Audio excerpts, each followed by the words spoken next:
बता दिया कि परिणति जब होगा, अंतिम परिणति तो आपको बता दिया जाएगा, और उस समय अगर कोई ऐसी बात होगी तो आपसे सलाह ले लेंगे कि क्या करना चाहिए। महाराष्ट्र और मणिपुर जल रहा है और देश के प्रधानमंत्री कर्नाटक में धार्मिक उन्माद फैलाने में लगे हुए हैं। श्री उद्धव ठाकरे जी हैं और श्री शरद पवार जी हैं, इसलिए सभी विपक्षी दल एक हो रहे हैं। अब अपना जाके कर्नाटक में न देखें, इस देश की भ्रष्टतम सरकार है कर्नाटक की। ललन सिंह ने जोरदार हमला बोला है भाजपा के ऊपर और प्रधानमंत्री नरेंद्र मोदी के ऊपर। उनका साफ कहना था कि कर्नाटक के भ्रष्टाचार को देखें, तब वह हमारे विपक्षी एकता पर कोई सवाल जवाब करें। साथ ही यह भी बोले कि प्रधानमंत्री का क्या ऐसा बयान आता है कि जय बजरंगबली बोल करके कमल छाप पर वोट दीजिए। ऐसी कई बातें कर रहे थे। नीतीश कुमार के महाराष्ट्र और उड़ीसा जाने को लेकर भी बातें, विपक्षी एकता को लेकर भी बातें, और भी कई टोका टिप्पणी पर ललन सिंह ने काफी जोरदार तरीके से कह सकते हैं कि बीजेपी सहित और जो भी नेता हैं उन्हें लताड़ने में कह सकते हैं कि कोई कसर नहीं छोड़ी।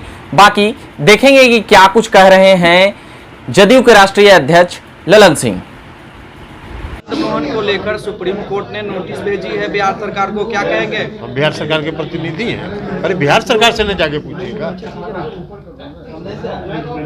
बिहार सरकार, केंद्र सरकार और आनंद मोहन तीनों को एससी ने नोटिस जारी किया है।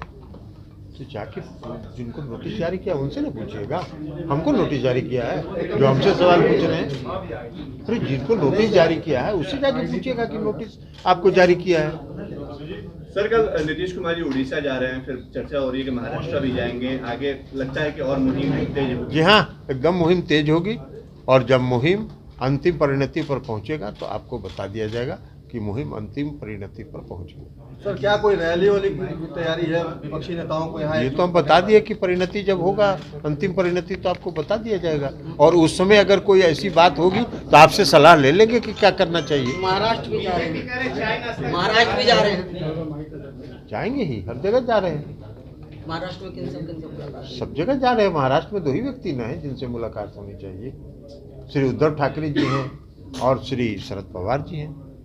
बीजेपी कर रही है चाय नाश्ता के लिए मुख्यमंत्री। अरे मुख्य बीजेपी को छोड़िए ना, बीजेपी अपना जाके देखे कि क्या हो रहा है। अभी कर्नाटक में 13 तारीख को क्या होगा, औंधे मुंह बीजेपी गिरेगी। आज कर्नाटक में क्या हो रहा है? कर्नाटक में भारतीय जनता पार्टी की सरकार के भ्रष्टाचार की चर्चा हर घर में है, हर गली में है, हर जुबान पर है। और केंद्र की सरकार जो दावा करती रही इतने दिनों तक कि हम भ्रष्टाचारियों के खिलाफ कार्रवाई कर रहे हैं, इसलिए सभी विपक्षी दल एक हो रहे हैं। अब अपना जाके कर्नाटक में न देखें, इस देश की भ्रष्टतम सरकार है कर्नाटक की, तो वो के पालतू तोते हैं। ये हम लोग पहले से कहते रहे, जो उनके खिलाफ जाएगा उसके खिलाफ वो इस्तेमाल करते हैं, तो वो इस्तेमाल करते रहे, उसका कोई फर्क नहीं पड़ेगा। लेकिन जनता समय पर जवाब दे देगी। कर्नाटक में भी जनता जवाब देने के लिए तैयार मन बना के बैठी हुई है।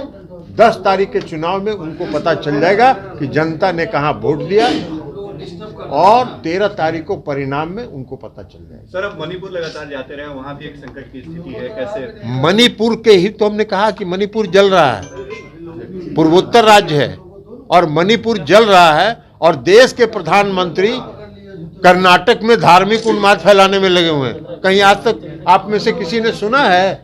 हम लोग का भी बहुत लंबा जीवन हो गया कि देश का प्रधानमंत्री ये कह रहा हो जय बजरंगबली का नारा लगाइए और कमल छाप का बटन दबाइए। कहीं आज तक कहा है, देखा है आप लोगों ने?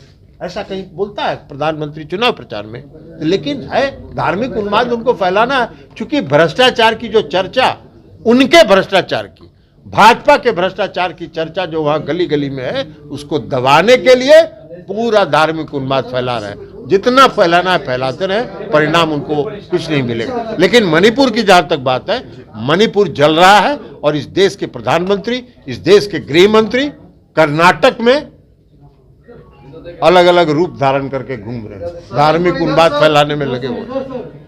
तो इसलिए आरोप आपको लग रहा है कि आप पीएफआई का गढ़ बना रहे हैं बिहार में? क्या आप लोग पीएफआई का गढ़ बना रहे हैं बिहार में? आरोप लगा रहे हैं, उनको लगाने नहीं दीजिए। भ्रष्टाचार का पूरा गढ़ बनाए हुए हैं ना कर्नाटक में, भ्रष्टाचार की जाके अब भ्रष्टाचार के खिलाफ लड़ रहे थे, और उनकी चर्चा भ्रष्टाचार के हर गली में है। तो ये सब नहीं चलने वाला है। कुछ दिन के जो चलाना हो वो चला ले, उसके बाद कुछ नहीं चलना।